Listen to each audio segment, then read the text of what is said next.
You are listening to the Franchise Business Real Talk podcast hosted by me, Guy Coffey. I'm a franchise industry veteran with a perspective that most people in franchising don't have.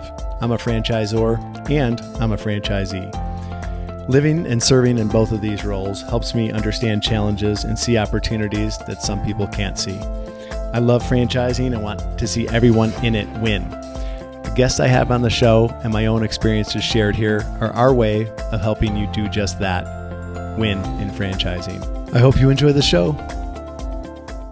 Well, thank you for joining Franchise Business Real Talk. We have a special guest today, Mr. Cail Morrison, who I've known for years and years and years, and we have a franchising background, and our paths have not always been in parallel, but we've always been in touch, and they have crossed and intertwined quite a bit. So wanted to thank you for joining me today, Cail. Of course. And now we're even living in the same state. Yeah. It used to be Colorado, Minnesota, and now it's Colorado, Colorado. And you came to your senses and got out here. Mountain biking, the mountain biker that you are, and the outdoorsman. And we also have the families, the boys in common. So, yeah, for sure. Great Minnesota lives. That's right. Kind of living the dream. Yep. Midwest beauties. That's right. So if you wouldn't mind starting, our audience is franchise owners, that are trying to boost up their profitability, and maybe some of them are already, 20% or above, and maybe some are below that and they want to boost it up. So, what I've found is that people having a common background, an experience in franchising with a franchisor, sometimes it helps to hear stories from outside of the system that still apply, and that can be put to use. So if you wouldn't mind, Cail, could you just start us out with a little bit of background on you, and then maybe how we met and your path so far?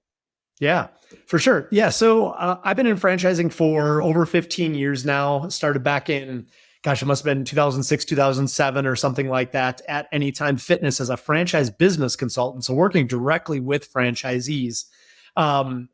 From there, I just kind of moved up, and I was very fortunate to be, I believe I was employee number 37 at Anytime Fitness. And I think we might have had 200 gyms open at that time. And of course, over time now, 4,040 countries, I think they have now. So I worked there for 11 years and went through a little bit of the ranks. Again, I'm very fortunate to be there early, was able to jump into the VP of support role, and then into VP of operations. And what was really cool about it is that I was able to touch a lot of different things, we used to draw on graph paper the design of the gym, right? And then fax it over to the contractor, and then he would build the gyms based off of that, which I'm sure you experienced with your first couple. And I was able to, walk into a Chuck Running or Dave Mortenson's office and go, hey, this seems pretty silly. We should probably do something a little bit more, high tech and things like that. And basically every time I did that, they just told me, hey, be resourceful, go figure it out. And so I was able to hire people and create these little departments. And then of course, as we grew, we hired great people to support those departments.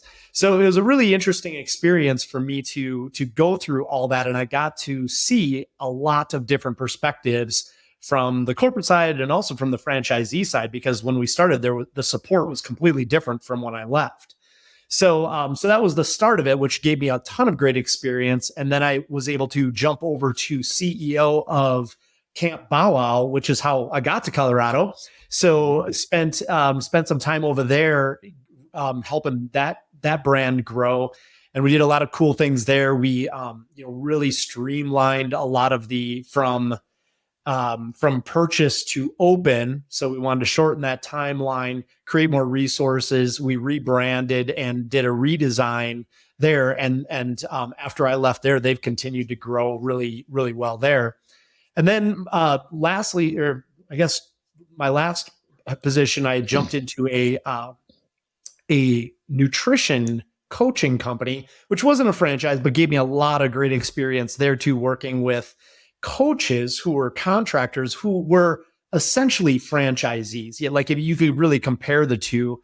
So you get a little bit of that experience. Yeah, so it was interesting with that. So you got some new perspective. And then lastly, I work at Franchise Sidekick now, which I'm sure we can talk about what I do now. And but that's sort of the journey to where I got here. You do you remember our first time meeting?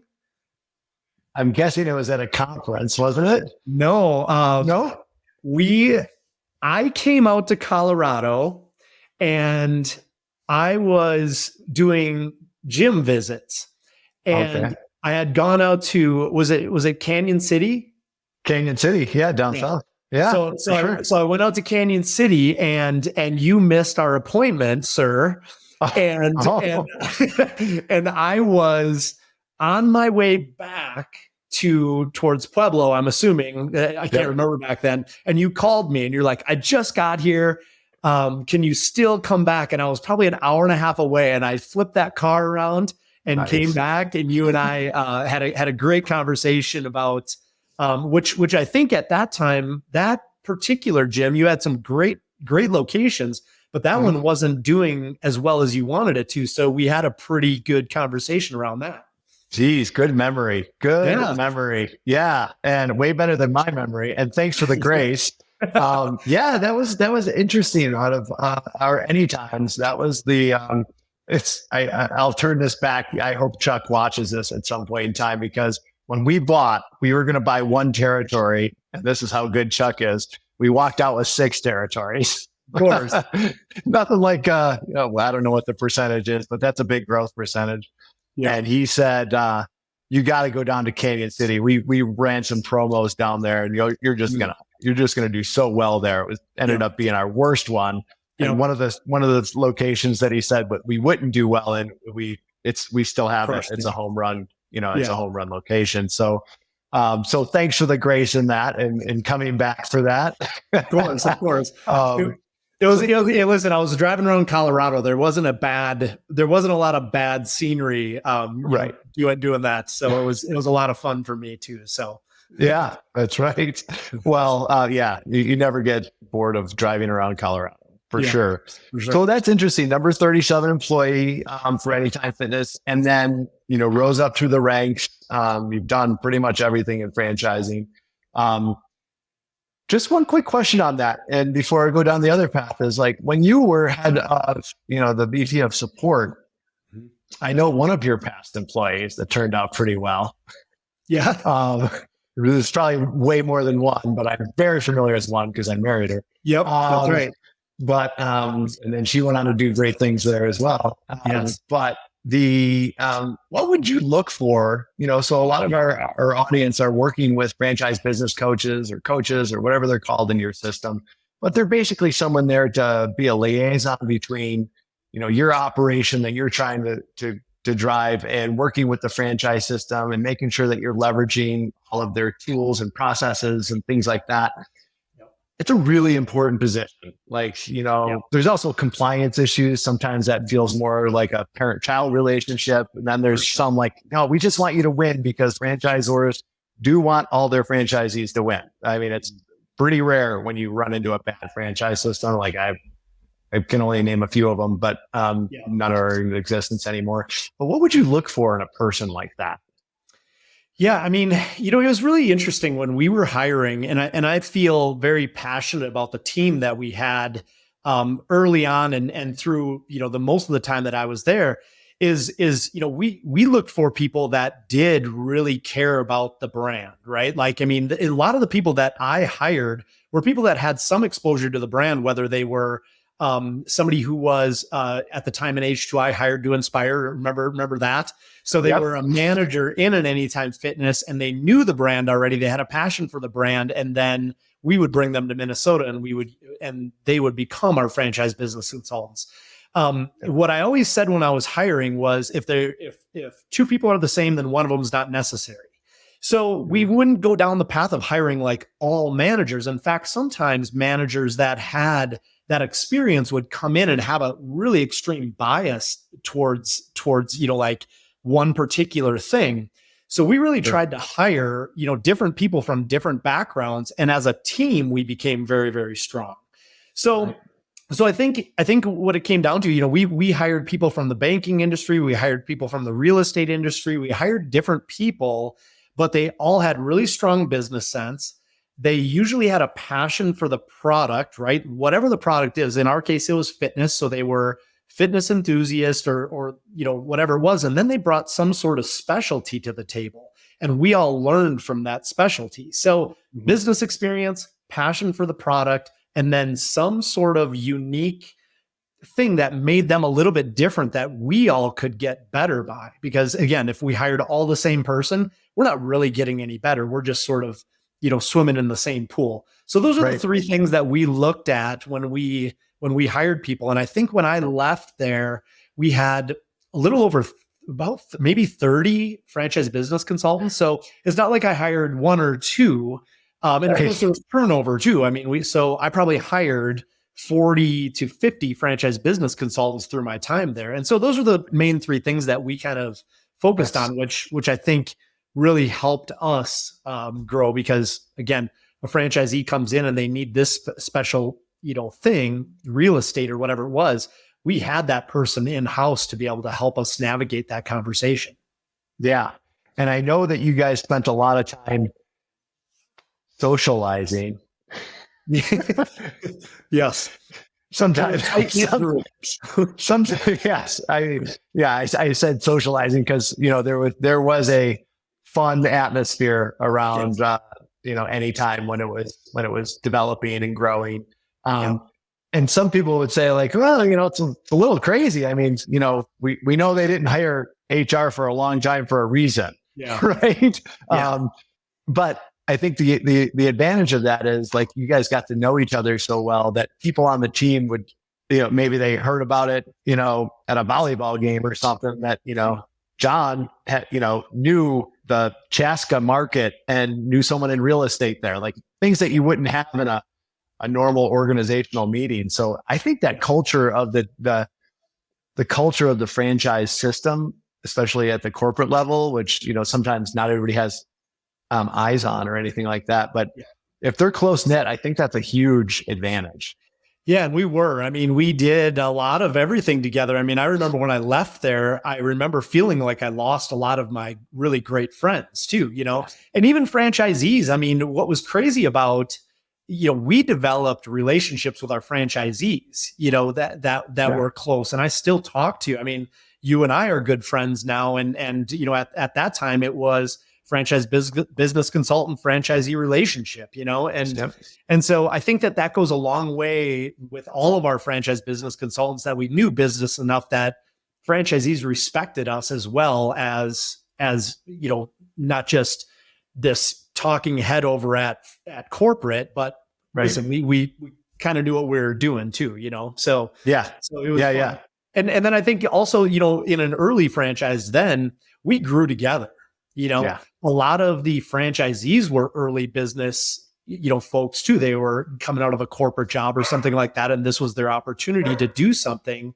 So we kind of grew together. And so, and now some of those same franchisees, I mean, one of the, some of the top franchisees in the Anytime Fitness network were one unit franchisees that really didn't know much about franchising or business at the time. So I think it was a really cool dynamic, and maybe we had something a little magical there. But I mean, I think that even when I went over to Camp Bow Wow, it was sort of the same thing. They were the franchise business consultants, new business, super passionate about dogs, and then they all brought some sort of unique past experience to the team that made them really great. So I think that there's a magic there with that combination.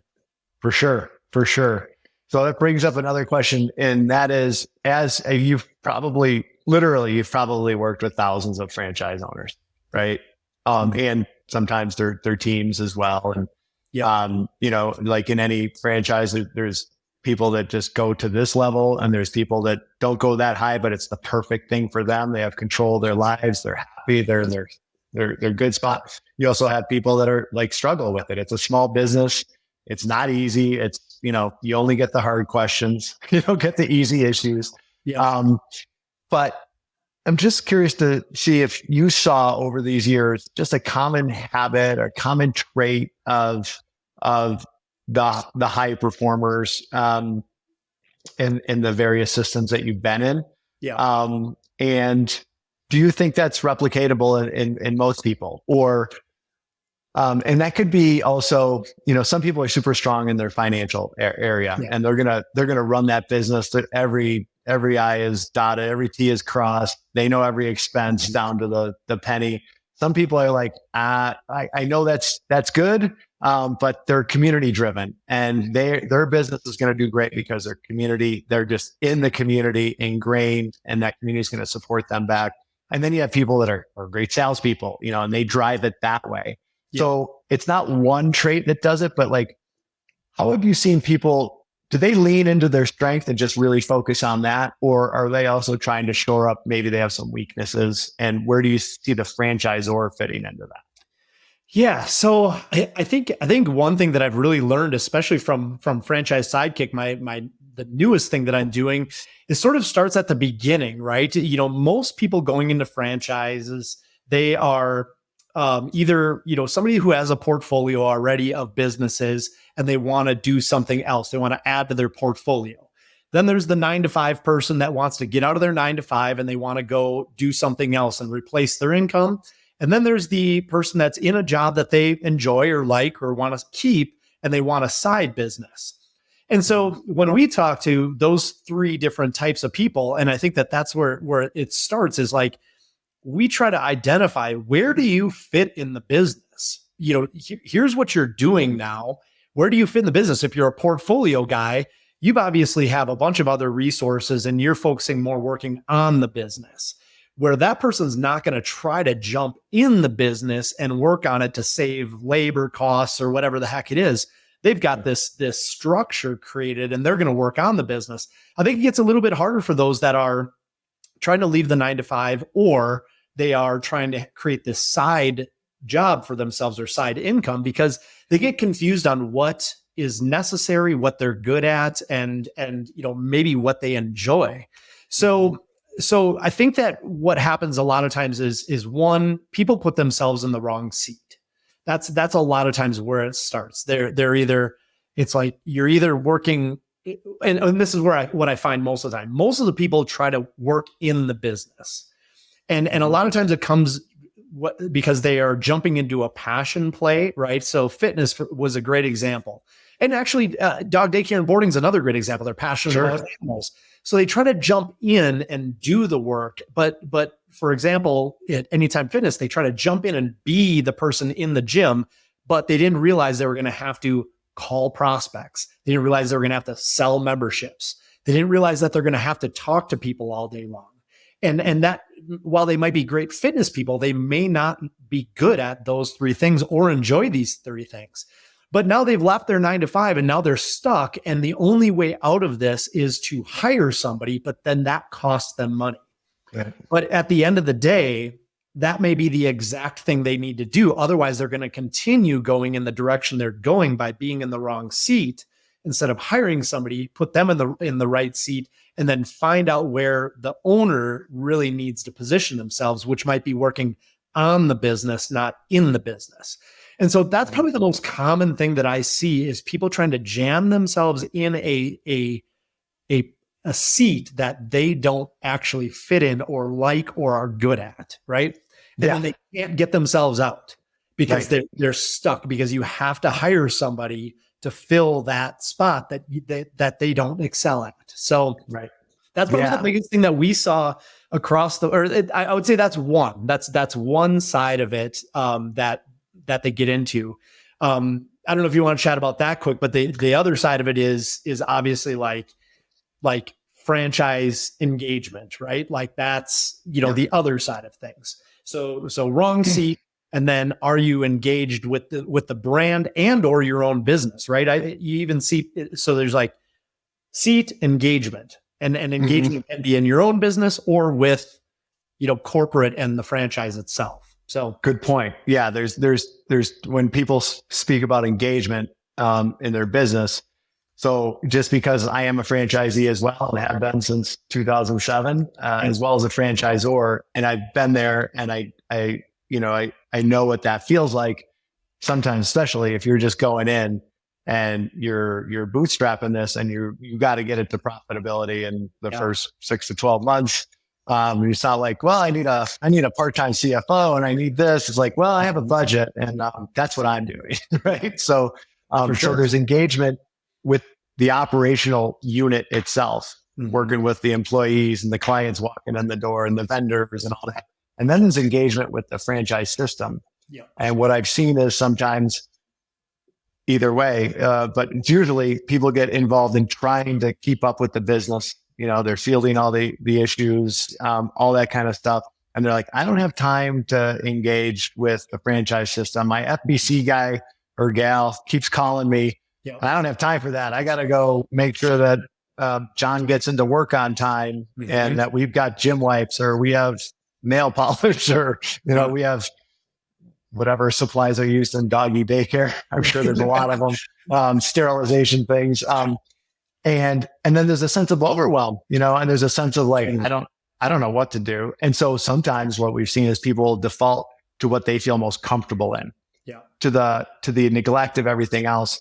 And, one of the things that I like to say is that that's one of the reasons you got into a franchise system, because franchise systems want you to be successful. And if you know that you're good at numbers, or you're good at marketing, or whatever, and you're not good at this, like, communicate that to them and just be like, hey, I need extra help here, and things like that. And there's also the engagement level of lots of times when systems are getting bigger, they're just pumping stuff out to the system so that everybody gets it at the same time. It's fair for everybody. There's new technology, there's a new process, whatever. And I have been this franchisee. I will readily admit it. Like, I don't have time to look at the dashboard all day. Like, I am running. And then I talk to the FBC, and they're like, well, why are you calling me with this? Because if you would have read one of those notices, you would have known that. And I'm sure from the franchisor perspective, they're like, if you would just, I'm not saying this for, my system, but like, I'm sure my FBC is like, I wish you would read things a little bit more, like, not understanding that we've all got a ton of things to read. Right. Yeah. But there's a fine line there, of, you got to handle what's in front of you, but also that engagement with the franchise system is working on the business. It really is. Yeah. And also getting support. Like, you can ask for support, and you'd be surprised at what you can get. Right. Yeah. Yeah, for sure. I mean, I think it goes both ways, no matter what. I mean, franchisor has to do their job, franchisee has to do their job. But you're right. I mean, the overwhelm, and then you think about this, they're overwhelmed with the business, but they're also overwhelmed at home because things are piling up there too, right? So a lot of times, when I found, franchisees, it just snowballs, right? And so when things start to not go right or whatever, again, are you in the right seat? And they keep doing that. Then you don't use the support, that snowballs. And then all of a sudden, bills aren't getting paid, or whatever the heck, happens. That starts to snowball, and the overwhelm, you don't know where to begin. You don't even know where to start, Right. And so, I always go back to, like, I think at some point you got to like take a breath, sit back, and you have to like go, okay, what am I good at? Where do I fit in this business? And then you have to make a plan to like address, like, I got to put myself in this seat, and then I have to find somebody to put in this seat. Otherwise, like, my business is not going to go anywhere. And those are the tough questions that we had to have, or tough conversations we had to have, is just like, listen, do you want to fix this or don't you? And that's the tough, I think that's really the tough part, especially from a franchise business consultant standpoint, because you got to have a tough conversation with somebody who doesn't really want to admit that they might not be doing very well. They might not be, putting out the vibe that they really want to be portraying. And I think at a certain point, like, those two groups have to like, just like, let the ego go, let it all go, have the conversation, figure out what needs to be done. Otherwise, you're just going to go further in the wrong direction. So I think it goes both ways, and both sides have to be really open to having those conversations. Otherwise, it just doesn't work. And I think, it's a really good way of putting it. And I think that's one of the reasons I love small business ownership, for myself and my family. And we've seen literally thousands of people change their lives, get to spend more time with their families, through small business ownership, but it's not an easy path. Right. And it's always there, but like you eventually will have more control. There's a saying, freedom comes through mastery. Yeah. Well, try that in small business. Try to be a master at everything in a small business. It is, they say it's not rocket science, but it's really hard, right? But at the same time, it's totally worth it. And I'm sure you've got 100 people that you can think of that were just kind of miserable in whatever vocation they were doing. They took a chance on this, and they have one unit that just kicks butt for them and they have their life, or they have 32 of them or whatever, now all of a sudden, and they've grown and it's self-discovery. But you're right. I think the biggest thing is, on both sides is like we're growing together. Let the ego go. If you're really not good at one aspect of small business, well, there's 19 others that you might kick butt in. Yeah. And take pride in that. There's freedom in that. And then get some help on the other side, and get some help doesn't always mean pay someone. Like you reach out. Like one of those things that I found, and I'm sure you have too in franchising, is people are so willing to help each other. Like, well, I mean, we had a call, we've had multiple calls with other people in our own competitive market, competitive industry space, and they're helping each other out. Right. And you can get help. You just got to ask questions, right? It's pretty amazing in franchising. At the end of the day, I mean, everybody wants to share their expertise, and in some way, shape or form. I mean, you and I have had this conversation, right? It's like, I came to you to talk to you about, a new opportunity for me. And we had a great conversation about it because you're always willing to help and you've helped tons of other people, and it goes vice versa. I've got people asking me about, hey, what type of franchise do you think I would work well in, and because I think that's another layer of it too, is sometimes I think people, they go down a path of either passion or business, right? It's either I'm passion focused. I want to do this thing because I'm passionate about it, or this makes sense from a business standpoint. And sometimes that, like I'm finding even opportunities that I see passion in, I'm going, geez, the business opportunity is better over here. You know what I mean? Mm-hmm. And so I think that even when picking a franchise, and I know we're talking about a lot of people that are already in franchising, but at the same time, it may be an opportunity for a franchisee to step back and go, am I in the right franchise? And do I need to get this to somebody that like is going to be better at this franchise, and I go do something else? Because small business ownership is just that. It doesn't mean it's not button hooked into one specific franchise.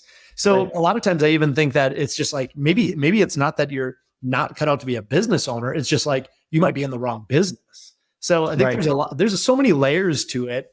But I think it just takes people to take the opportunity to breathe and step back and go, okay, this is happening to me. What is my solution here? Like, what is my next step? What is my action? Yeah. Or to do sometimes when you're in the middle of it, Well, yeah. And sometimes with small business ownership, it's, there's a long tail on it, like you can't be like, this is uncomfortable, I got to get out. It's like, well, there's a lot of things you got to consider. You might have a couple of loans. You might own some equipment, leases and loans and things like that. So, but I've seen it in any time. I've seen it in our own system where people are struggling and they'll, but they get through it, they have that heart to heart with their FBC, or they have a heart to heart with themselves and just be like, I don't know, like maybe once I push through this and make this a success, because if someone else is in the system is having success, that means 99 times out of 100, you can have success too. Totally. You just got to buckle down. It's simple. It's not easy, right? Yes. I don't want to make this, sound too simple, but you just got to do it, get it to the point where you can have a successful exit, because you can exit two ways, unsuccessfully or successfully, right? Sure. And so if you push through and have a successful exit, well, then not only did you have that experience, not only did you persevere, not only did you get through and hopefully make some money. That's the idea of business, is making money. You have all that experience. You're so much smarter for it.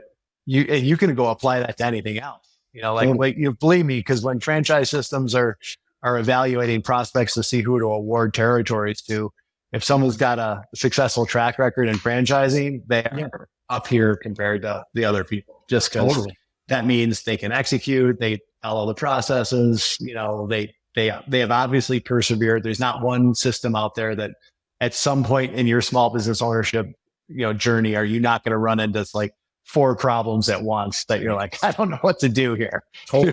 One at a time, ask for help, lean on the franchise system. And that's why you're in it. So I think, you've probably seen those stories in all of yours. Yeah. What I would also like, I see your Franchise Sidekick. I know that's your new position, and I know some people involved in that. And so if you wouldn't mind just sharing with us, like what you're doing there and why you joined and what the organization is hoping to do. Yeah. So what we do is we help people live life on their own terms, which is ultimately what so many people want to do. And you hear stories constantly of people that are not happy wherever they are, or they want to grow. Again, they want to grow their portfolios. They're not happy where they are, so they want to do something else, or they just want more freedom that comes with possibly more income from a side business. So we help people do those things. And what our ultimate goal is to reduce the risk that they have when buying a franchise. So like I mentioned before, a lot of times people, might think, well, one, they get the idea that I want to do one of those things. I want to expand my portfolio. I want to leave my 9 to 5. I want to have a side business. And it's like, where do you begin? There's 4,000 franchises out there. Like, where do you even start? And again, that goes, do I start with my passion, or do I start with something that makes sense from a business standpoint?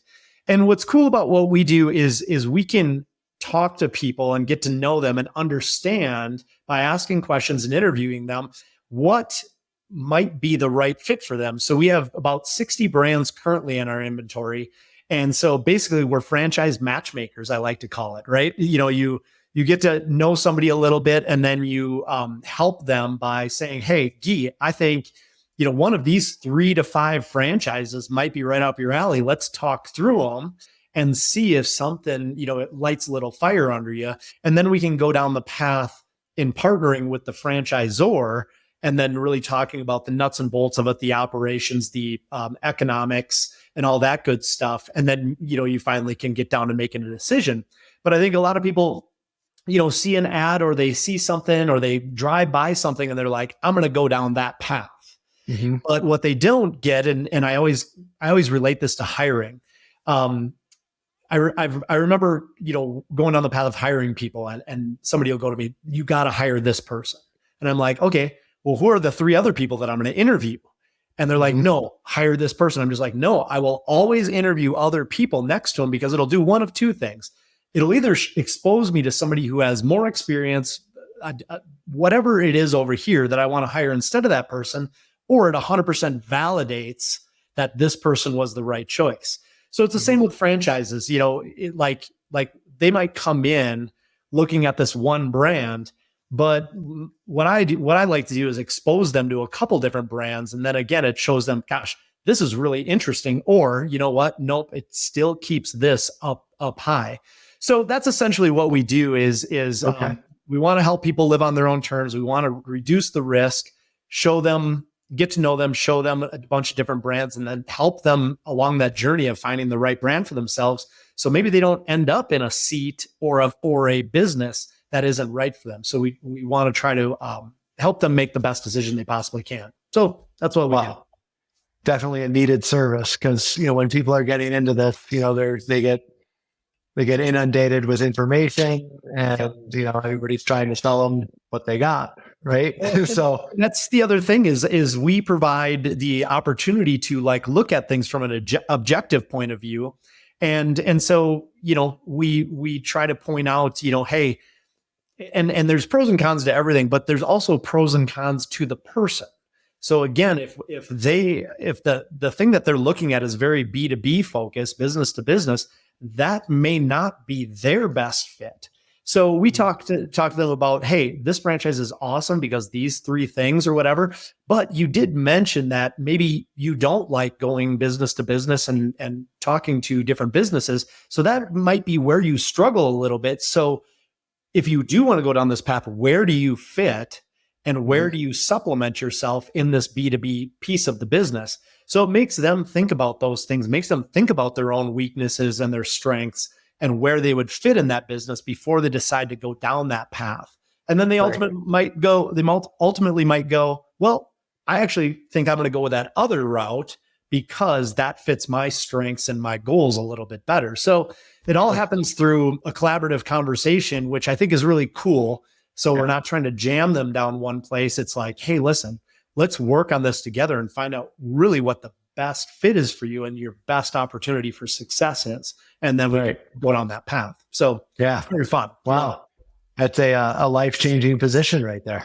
Yeah. Literally. Well, I mean, that's the thing. Not just one life, but a whole family's life too. Right. Yeah. And, it's a part of, what I want to do for myself. It's a part of, it's just something that really fits really well with where I am right now in my life. And so super passionate about it. And I just really enjoy helping people find that, because what I hate, and you too, as a business owner and, somebody who helps other people, is like, you hate to see people go down the wrong path and end up failing. Right. That's like nobody wants to see that. And so, being on the proactive side of that now, helping people down the right path versus trying to resurrect something that might have gone wrong is a really cool way to go. But so it's a lot of fun for sure. And a great group of people, I'll say too. You know a few of the people over at Franchise Sidekick, and great group of people on top of it. So it's not just me. Got a great team over there helping people do this. Yeah, with a track record of success, by the way. Sure. Yeah. Never hurts to hook your wagon up to people that win a lot. Yeah. Right. That's right. So kudos to them and the organization and what you guys are doing. And thank you. I appreciate what you're doing. And I appreciate you coming on the show here and sharing some of your knowledge. How would people, we'll also put this in the show notes and everything, but how would someone get in contact with you? Maybe it's someone that already has a system. They got it. Maybe they want to do have multiple brands or something like that. Or maybe someone they know would utilize your service. What's the best way to get a hold of you? Yeah. I mean, franchisesidekick.com is obviously the best place to go. There's a place where you can set up a 10-minute consultation. If it even takes that long to kind of get you started down the path, with one of our specialists, and then the specialist will do an initial screening and then bring you over to one of the advisors like myself. So, and of course, you can always ask for me. And of course, all the social media out there, Franchise Sidekick is available. I believe, Instagram, Facebook, Twitter, and all that good stuff. Great. So yeah. And I've got a couple of, my own pages as well that we can link, I'm sure, to if they want to get any of that stuff. So all right, great. I share a lot of the same info, but in case they want to. Sure. An easy way to get a hold of you and have a conversation. Yeah. Everything happens in a conversation, right? That's right. That's the way it is. even if you miss the original appointment and the guy has to come back. That's right. That's right. Highway 50. That's right. I got a speeding ticket too, by the way. Oh, come on. Really?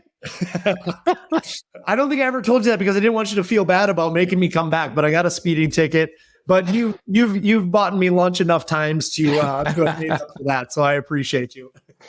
Well, thank you so much, Cail. I really appreciate you coming on and helping more people own their own business, I think is huge. And to help people that are in it understand that, if you're not exactly where you want to be, welcome to the club. There will be a day you're going to get better and better at it. Just ask people. And I love the idea of more people being in small business ownerships. I heard a little while ago, someone said, I want more people to own businesses, even on Main Street, because that people, if you own a part of the businesses on Main Street, you don't burn it down when things go wrong, right? Like, it's not like I give up. It's like you keep going and you build. And that for people that haven't been in small business ownership, there is a kinship there. Like we're in this together. And because I work for big companies too, but gigantic corporations, and you just don't have it. And then all of a sudden when you do, you're like, all right, other people got my back. They're willing to share. Yeah. And we can win because we're providing something that, a lot of people can't do on their own. So thanks for being a part of that and being a part of the franchise world, because I think it's great. And I appreciate it. I bet you someone's gotten a couple of kernels of knowledge from this that will help them get through and get to that, what they dreamt about. That's awesome. Yeah. Thank you for having me.